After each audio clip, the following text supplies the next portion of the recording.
intended targets of the sequester, mom and pop shops. Joining us from Philadelphia and also from, I believe, California, we've got Mike Bray, who's the owner of Hobbyworks. And Mike Bray is in Washington, D.C., excuse me. He's the owner of Hobbyworks. And Gene Marks, who is a small business advisor and owner. And thank you both for joining us. Mark, I'm going to start with you. How is the sequester, as of now, impacting you, or has it not hit yet? You're asking me? Yes. Well, we're headquartered in the Washington, D.C. area, Adam, and so initially, obviously the only effects we're feeling are the somewhat chilling effects of the constant partisan bickering back and forth.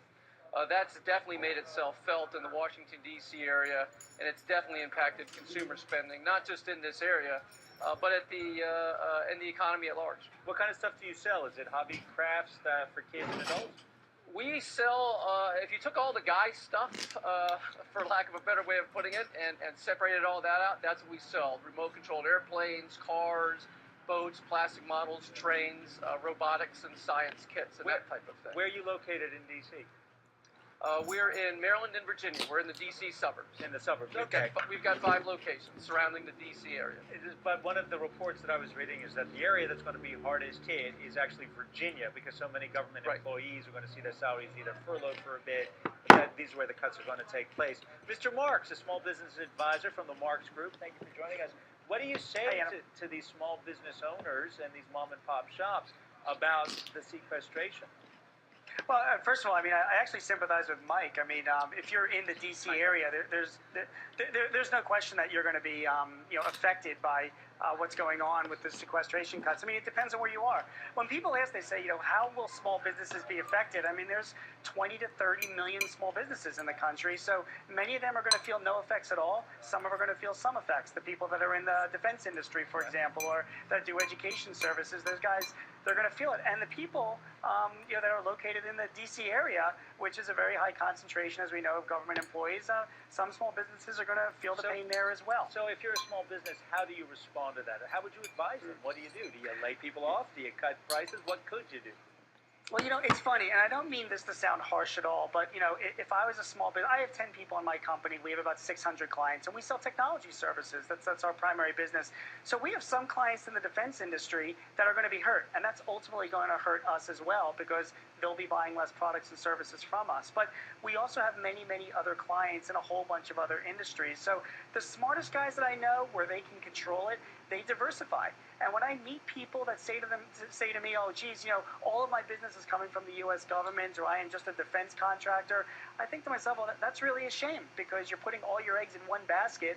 And most of the smart guys I know running companies, they don't do that kind of thing. And I understand that, but what would you say to Mike? I mean, how does he diversify? He's got a couple of stores that are selling, I don't want to say specialty, but it's the stuff. I had the trains as a kid. Nobody needs anything we sell, Adam. I would take issue with that. Actually, I think we do need some of this stuff as a relief. But what would you advise him, Gene? Well, actually, I mean, if I were Mike, and Mike, this is unsolicited. First of all, I think you're doing the right thing by having different locations in different areas.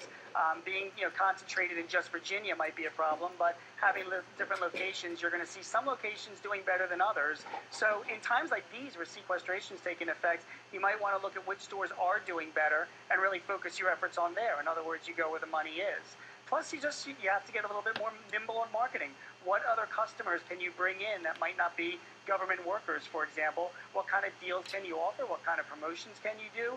What kind of things can you think on your feet to kind of drag in those customers that maybe they have some free time, unfortunately, because they're furloughed, and they might want to work on a hobby or two, or brush up on a skill. Mike, I'm curious, is now the time maybe to open a store in Georgetown? I mean, that seems to be where the money is. Well, listen, we already had plans to open 1, maybe 2 stores this year. I mean, the recession seemed to come to an end as far as I could tell. Middle of the summer of 2011, business continued to improve, and national numbers improved as well through the end of 2011 and into the first half of 2012. But starting with the election and then heading into the fourth quarter here, this talk has definitely had a chilling effect. Let's not forget that although we have some nice job numbers come out, overall GDP growth was revised downward for the fourth quarter of 2012 to 0.1%. That's essentially stagnant. And if you look at these numbers, they actually look very similar to the retail numbers I'm talking about now. Consumer spending numbers, they actually look very similar to what things looked like at the end of 2007, heading into the recession of 2008. So let me. So, I'm gonna play. Hold on. Sure. Save your thought, Gene. I want to play I something. have a question. I want to play something the president said. Then we'll come back and let you ask Okay. Mike the question and respond to what the president said last Friday. Here's what the president had to say. All of this will cause a ripple effect throughout our economy. Layoffs and pay cuts means that people have less money in their pockets, and that means that they have less money to spend in local businesses. That means lower profits. That means fewer hires. The longer these cuts remain in place, the greater the damage to our economy. A slow grind that will intensify with each passing day. Gene, how do you respond to that? And what was the question you wanted to ask Mike? Well, first of all, and I do want to respond to what the president said, but before I do, and Mike, just offering up some ideas as well. I mean, hopefully you know other people that are also in your business as well. You go to trade shows or association meetings, and people from other parts of the country. So, if you do have friends or people that you might want to consider partnering with, because you've got tons and tons of years of experience in running your stores. I mean, you have multiple locations. There might be other areas of the country that you want to invest in or maybe partner with that are doing better than, say, the D.C. area, and that might be something you want to think about for 2014, 2015, just as an idea to throw out there. Mike Bray, I'm going to give you the last word on this. Any thoughts about what the president said? And as a Studebaker collector, I collect old Studebaker memorabilia. If you've got any, let me know. Listen, I think the both sides are playing to the extremes here.